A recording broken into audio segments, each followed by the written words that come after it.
What are you saying that for? Juwan, what did you see out of your bench guys tonight? Oh, I saw a great production out of them, playing with a lot of energy, ton of effort, and just playing inspiring basketball. It was great to see like Brandon Johns come in there, give us a huge lift, super active around the offensive glass, cutting to the basket for layups and dunks, being very active on the defensive end, and then also making outside shots. He played with a ton of confidence tonight. Austin Davis was huge for us. John Teskey got in foul trouble. I trust our bigs. Colin, he went out with an injury, which stitches to his lip. Austin, next man up. We have this motto on our team: stay ready, so you don't have to get ready. And that's how our guys respond. We're so proud of their effort. Coach, how much of the emphasis tonight was on knowing that Garza is going to get some of those looks inside, but limiting the outside touches for them? Well, Garza is a very talented ball player. Very crafty in the low block, very smart in how he uses angles, excellent footwork, shoot the ball from the outside. We knew we were going to have our hands full with Garza, but I love the fact that our guys took the challenge. No one got discouraged when he was making shots. It was great to see we kept our mental stability, next play mentality. Chris? A couple things. Did you get an explanation on the second foul for Garza that they switched over to Austin? Yeah, the explanation that I received from the ref was they got tangled up and Austin had his arm blocked, had Garza arm blocked. So they figured out that Austin, it was a foul of him. So I couldn't do anything to try to change it. I have to respect the referee's call. Keep playing. And then talk about Franz's play tonight. It seems like he got his legs under him a little bit. That was huge. Franz gave us a great production. It was great that he played with a lot of confidence. Not saying he never played with confidence before, but when you see the ball go through the basket a few times, it gives you a gratifying feeling that all the work that you're putting in, that finally went down for him. But like I tell Franz, you just got to stick with the process, because it's tough for a guy who only had one practice to come right in and play 3 games in a row, and you have an undisciplined coach like myself who played him a ton of minutes. Poor guy didn't have no recovery time. And then, how many games we played in? How many nights? 4 and 7. 4 and 7, right. That's tough. I don't know if you guys ever experienced anything like that before, but it wears on your body. And then when you see that the shot is flat, or you shoot an air ball, or you miss a layup, or you travel, it gets to look, mentally you can get down on yourself. And that's something that we never want him to do, because he's a big part of our team. And as time goes, he's going to become one of the best players to ever play at Michigan. Juwan, the offense exploded for 103 tonight, so what was working well for that aspect? Well, we play with pace. One thing that we did not do was just walk the ball up the floor. We knew that they were going to come with a lot of pace too. Iowa, they in transition, they pushing the ball up the floor on makes and misses, just to see if our defense don't have any like mental lapses. Just kept encouraging our guys that we got to stay in the moment. Can't celebrate after a bucket, get back, and make sure you talk on defense. So on the offensive end, we were able to get out in transition because we played off some misses, and that helped us a lot. On your right. Sorry. And then how do you think Iowa's zone kind of factored into that? Oh, they're a very good defensive team. I knew for the game plan that they were going to come out in the 1-2-2 press, as well as a zone. At times they will show a zone and they'll be in a man. You got to watch film, you got to study it, and our game prep was solid. So I give a lot of credit to our coaching staff for putting in a lot of work on knowing Iowa and even know exactly what is best to give us the best chance to win. John? Juwan, how does Brandon build on a game like this, and as a coach, how do you help a guy guy like him build on something like this? Well, Brandon is a worker, and he also has the mindset of being just a giver. If you ever looked at Brandon and get a chance to know him, he always has a smile on his face. He's always energetic. He's always dancing. If you don't like Brandon, then something's wrong with you. And he's that type of person. And just to see the ball going to basket for him, but it's not just the ball going in for him. It's all the other ways how he affect the game. And it's great to see that it just goes in his favor tonight. And I just expect we don't have many more nights like that with him. Ryan? It seemed like you pulled him aside for a conversation. You took him out the game with 3 minutes left. What did you tell him? You want to know everything. That's my guy right there. No, I just basically just thanked him for his effort and let him know that it was very inspiring to see how well he competed and how he helped us with giving us that energy that we needed from when some of our guys went out with foul trouble and when we had, who was it, Franz and Zadie. They played a lot of minutes.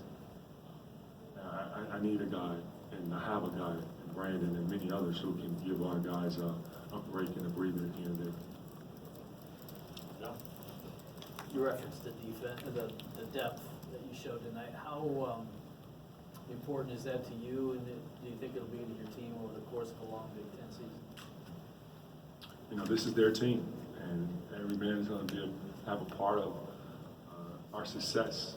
Cole Badgman, you know, he's a part of the team, and Adrian Nunez, he's a big part of this team as well. But you know, every guy, 1 through 15, we're going to need each and every man.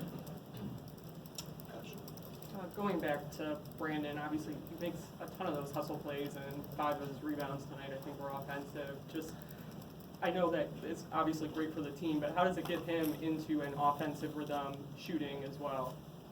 Well, you know, our motto is if you're open, let it fly. So if the ball goes in or not, keep playing and don't make it a compound mistake on the other end. Because at times, when you sort of hang your head down when the shot's not falling for you, but a team like Iowa and many other teams in NCAA basketball, they want to come back at you and try to score. So if you get the open shot again, take it again. And I trust it's going to go in. When you don't shoot it, I call it a turnover for us. Andrew? Going back to Garza, I mean, 44 points is a lot, but you guys won and you limited the other guys. I guess, are you okay with allowing that if, you get the other results that you got? Garza competed, man. 44 points is a ton, but the kid is talented. He also shot 13 free throws, and 32 attempts. He's a load. And then with Brandon, or really any of the players, a lot of them were stars in high school who scored a lot of points. Is it hard for young players sometimes to realize doing those other things, are just as important and can lead to scoring? Well, if you have the right mindset like our group, it's all about doing whatever they can to help the team win. It's not easy coaching. I'm sorry, not hard coaching a group like that. But I still always want to reiterate that and remind our guys each and every time that the ball's not going to always fall in for you, but there are other ways how you can affect the game. Winning basketball comes from guys who are mentally all in, and we have a group of all 15 that are all in. Coach Howard, you have played and coached in a lot of basketball games, but tonight was your first Big Ten victory at Chrysler Arena as a head coach of your alma mater, Michigan. What does that mean to you? I got a big smile on my face for a reason because it means a lot. First time, I remember my first win as a player here at Chrysler and how great it felt. But, at times, man, I tell you, I still pinch myself because I have to wake up and at some point say, wow, I am the coach at Michigan, but this is so humbling to have this opportunity to come here and coach at my alma mater. A conference that I know that have helped me to be a competitive player, that all the games that I've witnessed here at Chrysler, being a part of a lot of victories and also some down moments too. It was just basically a character builder for me.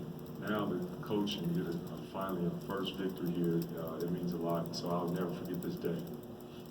Got time for a couple more, Brendan? Another one on Brandon. In terms of, you talked so much this summer about building up his confidence, and I just kind of wondered, when you were getting to know him more, what your kind of plan of attack in terms of your personality melding with his personality to find that recipe, how that actually plays out. Well, I stated earlier, man, Brandon's personality is just, he's such a sweet, I'm sure he probably don't like I use this word sweet. But he's a great guy, man. And if you don't like Brandon, something wrong with you, because that's the type of person he is. He's always got a smile on his face. He's always energetic, and I love to see him dance. He always have fun. He don't take himself so serious like some other people. That's what I respect the most. And he's a bright student. So he's the guy that you just root hard for. I mean, I'm rooting hard for all 15, but you want to see Brandon do well. So a guy like that, with that kind of personality too, what's the balance over, coaching him by getting on it versus talking to him or things like that? How does he kind of, how does Good that work question. out? Well, you have to coach each player different. You can't coach them all the same. And yeah, there are times I'm going to hold him accountable. I'm going to raise my voice. There are times when I'm going to pat him on the back. But he knows that I have his best interest at heart, and I'm going to continuously keep teaching him, helping him get better and better each day because he wants it. I don't never want him to feel that he's letting me down or the teammates down. One more, Zach? It's a similar question, but with your stay ready approach, Austin mentioned sometimes it can be frustrating, realizing that you have to stay ready even if you don't know when it's going to come. How do you navigate? Everyone wants to play. Everyone wants to shoot. Everyone wants to score a lot of points. How do you navigate that with that mentality? Yeah, I would get mad at our guys who did not get a chance to play if they were just settled with just not playing. It's that simple. They all are competitive. And if you're okay with not playing, then maybe we need to give that spot for somebody else. One quick question. When you sat down, you looked at the stat sheet and said, like, what number jumped out to you and said, wow, that was it? I know it was a while ago. Yeah, no, but you got a good eye. Second chance points. You got 27 second chance points. And then points in the paint, 56. It's like, wow. It's on the coach, man. I did a horrible job.